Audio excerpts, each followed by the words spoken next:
the migrant sample is happening. So basically, cluster 3 migrants, the daughters from households with prior US migrants, they prevailed exactly in the late 1980s to early 1990s after the passage of IRCA when visas were available. So I call this group the network migrants. Now the fourth group is the really puzzling one. So the fourth group had some presence, and then it consistently increased over the years through the 1990s and 2000, and now it's the majority group. If we look at the data from 2005 to 2010, almost 70% of all migrants in the MMP data belong to this last group. And if you remember what this group was, these are more educated people from the cities, from the urban areas.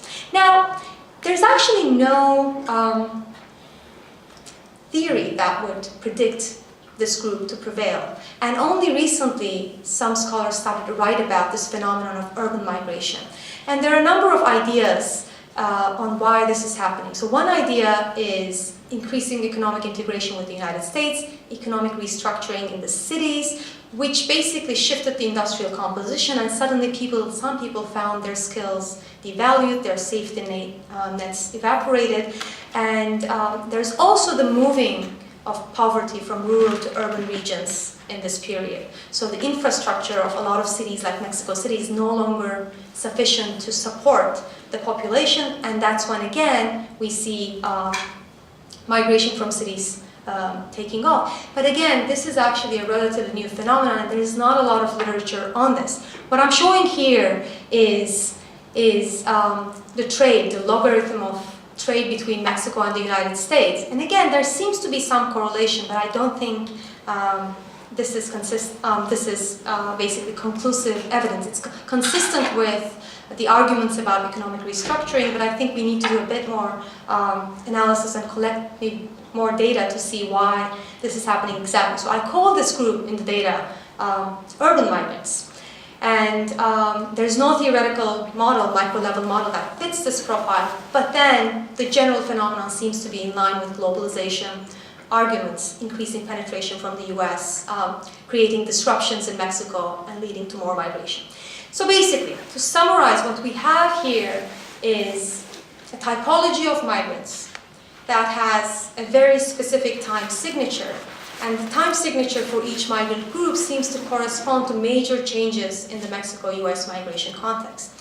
Now there's another pattern that I observed, but I don't know what to make of it exactly. So what we see here is the first three groups.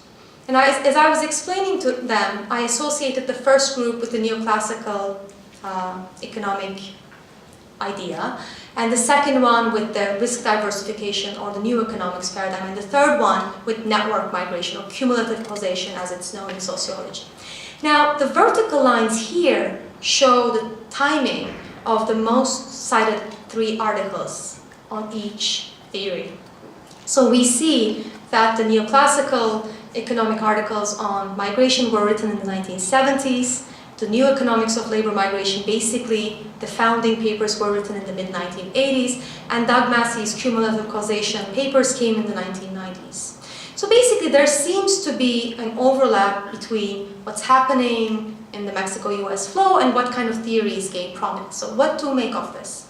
So I don't think we can say that these people, the theories, were trying to capture what's happening in the US or from Mexico to the US at the time. And as I tried to explain in the beginning, actually in each discipline there were specific dynamics that led to the development of these theories. In the 1970s, a lot of economics was about human capital. You know, American Economic Association president talked about human capital. Nobel Prize in that period went to human capital. So the neoclassical model of migration is a basic application of that. It has nothing to do with the empirical facts. The same thing with the risk diversification paradigm. It was huge in finance, another Nobel Prize went to it, and again, straightforward application of that idea to migration. And if we look at network migration, the idea always existed. If you read anthropologists from the 1950s, they talk about chain migration. But then it was Massey's article that kind of systematized it under a different framework of cumulative causation. So it's not necessarily that these theories were trying to capture the empirical period, but perhaps because they did, they got to be so big. They got so many citations. So we're working on a more detailed analysis of these citations, basically who's citing whom and for what reason, and trying to see if there's any kind of overlap with these empirical patterns. But I think it's just an interesting thing, and I didn't want to let it go just yet. So basically, what we did here is look at migrants, look at the diversity among migrants, identify groups, and try to see under what conditions each group proliferates. But is this typology really useful for anything else? Are we just explaining the data? Or can we use this to actually predict how these migrants do once they come to the United States? So I used the migrant types actually to see if I can predict any post-migration outcomes. So some of the patterns that came out were the following. The first two groups, the income maximizers and risk diversifiers, actually did the highest number of trips to the United States. So they were coming back and forth, and they were the most likely to be undocumented. So also remember, so these people had short-term economic goals. You know, they were trying to make enough money, or they were trying to escape the crisis in Mexico. But they were also migrating at a period when the border protection was not as, as strong as it is in later periods. So they proliferated in the 1970s and 80s. So these findings are actually consistent with that. If we look at network migrants making use of the family reunification policies, they're also most likely to be unemployed because they're mostly women and children. And if you look at urban migrants, they command the highest wages. And remember, these are more educated people from the cities. So again, these migrant types help us understand their settlement patterns here, whether they go back to Mexico, so they can be predictive in a way, not only descriptive. So I said we also did some qualitative work in Mexico, and in the book, these stories and the data kind of are trying to come together in a peaceful way. So here, I'll give you some examples. So why I started doing field work was, once I absorbed these migrant groups, it was all great, so I thought, this is great, they're different groups of people, and they're possibly migrating for different reasons. But I also wanted to see if people talk differently about migration, if people would give me different reasons for their migration. So we went to Mexico, and we had a team of 8 people. We stayed there for 2 months, and then a follow-up team went for another 2 months. And we interviewed about 140 people. Some of them were return migrants, some of them were left behind wives or parents or children. So basically, I'm going to select some stories and share them with you. So the first story is from a migrant I will call Jorge. So Jorge came here as a 14-year-old in 1987. He basically escaped his family and came here on his own. And he did really well. He stayed here for 22 years, and then all of a sudden he got deported, went back to Mexico. So this is when we found him, and he was planning his last trip to the United States when we talked to him. So we asked him, why did you stay a migrant? Why did you migrate in the first place? And he said this, that appeared in many other statements. So he said, if you do your math, as I have, 200 pesos a day that I earn here against $190 or $200 that I made there every day, you see the difference. I earn 2,000 pesos. What I earn in 1 week here, I earn there in 1 day's job. So he's talking about the differential wages in the 2 countries that affected his decision. But he also talked about how it's important to save. And there's only one way you can save in the United States. So he explained it as, the way you live is the following. Men, when they leave from here, they go single.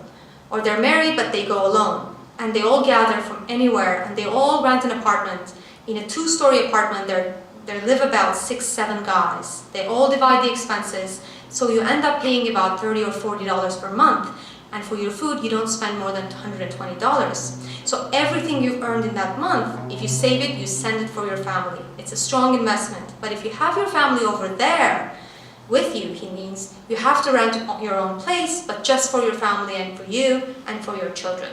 So basically, he said the reason you see these single migrants or men coming here is also because it's cost effective to do that way. If you bring your family here, you have all these expenses. If you come alone, then you can actually save more. So again, we assumed some groups to be following this income maximization strategy, but what these interviews tell us is, yes, that's the case. Individuals are trying to increase their earnings, but it's not just for themselves, also for the sake of the family. And it's one individual acting alone most times because it's more cost effective that way. Now in the Mexican context, that individual is often a man, the household head. Because migration is seen riskier as women, and because the cultural ideal is for the man, the household of the head of the household, to provide for the family. And Jorge actually talked about this as well when we asked him about women, why women migrate. So he said, the problem is in the crossing. If you don't have a relative who goes and picks you up, no, they're really assholes, the coyotes. He's talking about the smugglers. They're abusers, and they're very, I tell you because I've talked with a lot of Latina women. Many are raped and left behind and all. A lot of cruelty.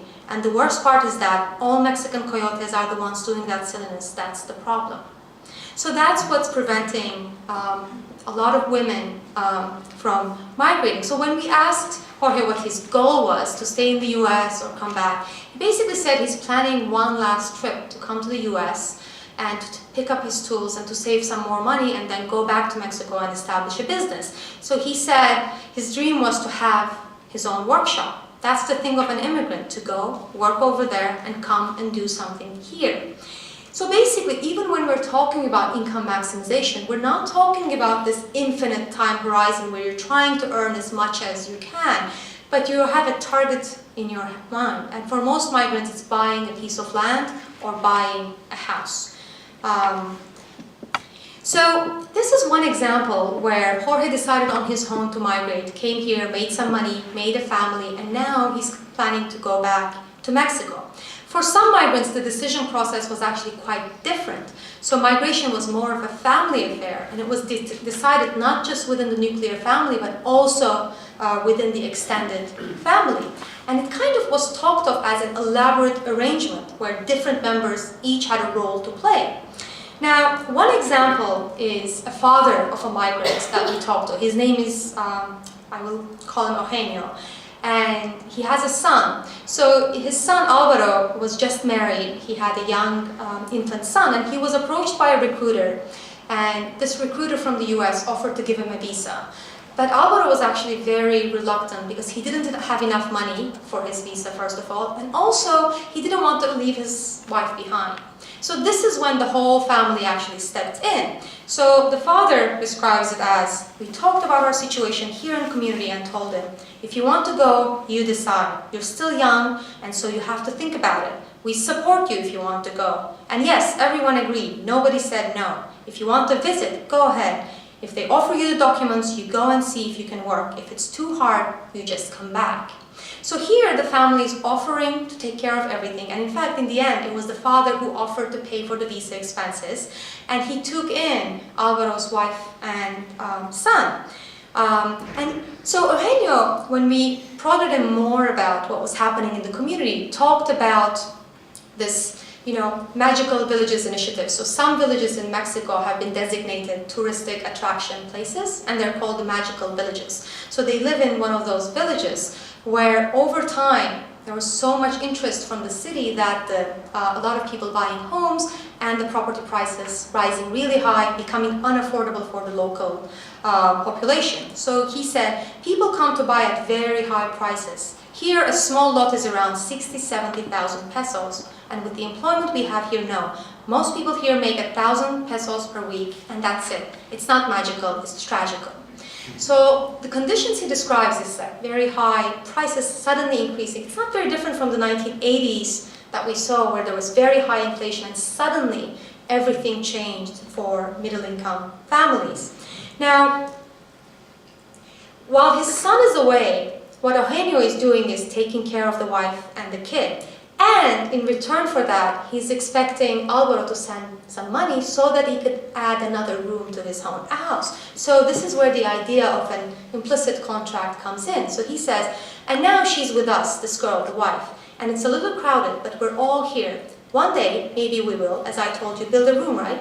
But now we haven't used the money for the house. He's talking about the remittance money. He hasn't sent much.